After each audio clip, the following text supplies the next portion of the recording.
ഏകദേശം 10 വർഷങ്ങൾ കംപ്ലീറ്റ് ചെയ്യാൻ പോകുന്നു. ഈ ബിസിനസ്സിൽ വന്നതിൽ എന്നും എക്കാലവും ഒരേ ഒരു വിഷമം മാത്രമേ ഉള്ളൂ. ഒരേ ഒരു വിഷമം. കാരണം എനിക്ക് മുമ്പ് ഇവിടെ സംസാരിച്ച ഡോക്ടർ മഞ്ജു സാർ, എൻ്റെ ഫാദർ മരിച്ചത് ഡയബറ്റിക് കൊണ്ടാണ്. ഒരുപക്ഷെ ഇൻഡസ് കുറേ കാലത്തിന് മുൻപേ ഈ രാജ്യത്ത് വരികയും എനിക്ക് ഇതിലേക്ക് അസോസിയേറ്റ് ചെയ്യാൻ പറ്റുമായിരുന്നെങ്കിൽ കഴിഞ്ഞിരുന്നെങ്കിൽ എൻ്റെ ഫാദർ ജീവനോടെ ഉണ്ടായിരുന്നു. ആ നഷ്ടം മാത്രമാണ് എനിക്ക്, വിഷമം മാത്രമാണ് ഇൻഡസ്ട്രി ഉള്ളത്. ബാക്കിയെല്ലാം ലൈഫ് കളർഫുള്ളാണ്. 2016 ജൂണിൽ ആരംഭിച്ചു. പലരുടെയും ഒരു വിശ്വാസം തുടക്കക്കാർക്ക് വരുമാനം ഉണ്ടാക്കിയെടുക്കുന്നതാണ്. 2016 ജൂണിൽ ആരംഭിച്ചു. 2019 ഡിസംബറിൽ ബ്ലാക്ക് ഡയമണ്ട് കംപ്ലീറ്റ് ചെയ്തു.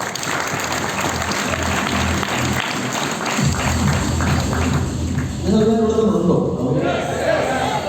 എന്നിപ്പോൾ ഇവിടെ വന്നപ്പോൾ ഇതിൻ്റെ കോർഡിനേറ്റേഴ്സ് പറഞ്ഞു ഫുഡ് 3 മണി കഴിയുമെന്നൊക്കെ പറഞ്ഞു. അത് നിങ്ങൾ അറിഞ്ഞിട്ടോ എന്നെനിക്കൊരു സംശയം. ഇവിടെ എല്ലാം മലയാളികളല്ലേ? കുറച്ചു കാലമായിട്ട് ഞാൻ ഏത് ഭാഷയാണ് പറയുന്നത് എനിക്കറിയാത്ത അവസരം. അപ്പോൾ എല്ലാവരും എക്സിക്യൂട്ടീവ് റാങ്കിലാണ്. പക്ഷെ നിങ്ങളുടെയൊക്കെ പലരുടെയും മുഖത്ത് ഭയങ്കരമായ വിഷമം കാണാൻ.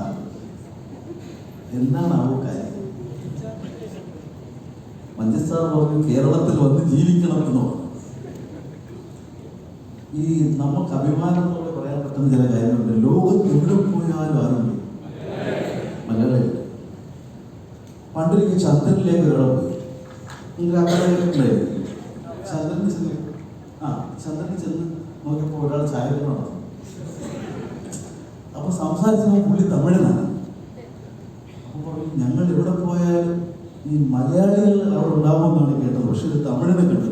പറഞ്ഞു പുള്ളിയാണ് ഇവിടെ നടത്തിക്കൊണ്ടത്. പുള്ളി ഇപ്പൊ ചൊവ്വയിലേക്ക് പോയി.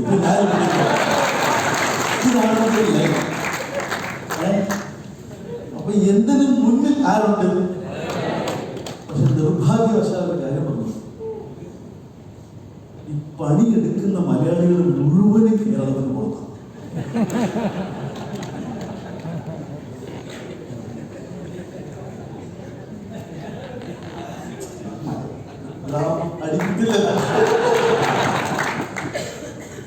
അപ്പോ പണിയെടുക്കാത്ത മലയാളികളെല്ലാം അവിടെ ഉണ്ട്. കേരളത്തിന് പുറത്തേക്ക് പോയി സെറ്റിലായിരിക്കുന്ന ആൾക്കാരല്ല എന്തിനു വേണ്ടിയിട്ടാണ്? എന്തെങ്കിലും ചെയ്യാൻ, ഈ എന്തെങ്കിലുമൊക്കെ ചെയ്യാൻ പോലും താല്പര്യമില്ലാത്ത ആൾക്കാരെ വെച്ചുകൊണ്ട് നിങ്ങൾ ഈ റാങ്കിലേക്ക് എത്തിയെന്ന് പറഞ്ഞാൽ തന്നെ കേൾക്കോ?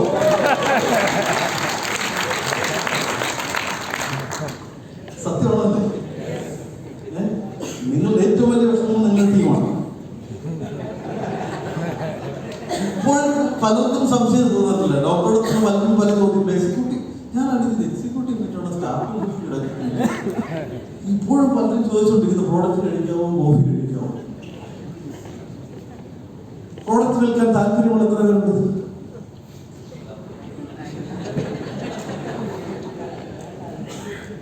കാശ് ഉണ്ടാക്കാൻ താല്പര്യമുള്ള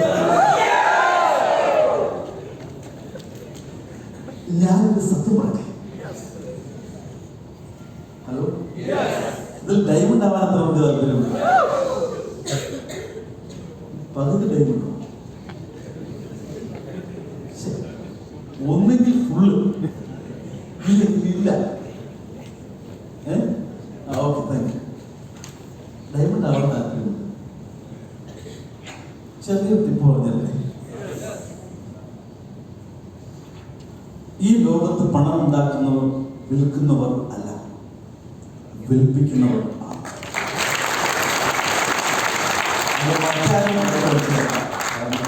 ഡോക്ടർ അദ്ദേഹത്തിന് ലോകത്ത് വിൽക്കുന്നവരല്ല പണം ഉണ്ടാക്കുന്നത്, വിൽപ്പിക്കുന്നവരാണ്. നിങ്ങൾ വിൽക്കുന്നവരാണോ?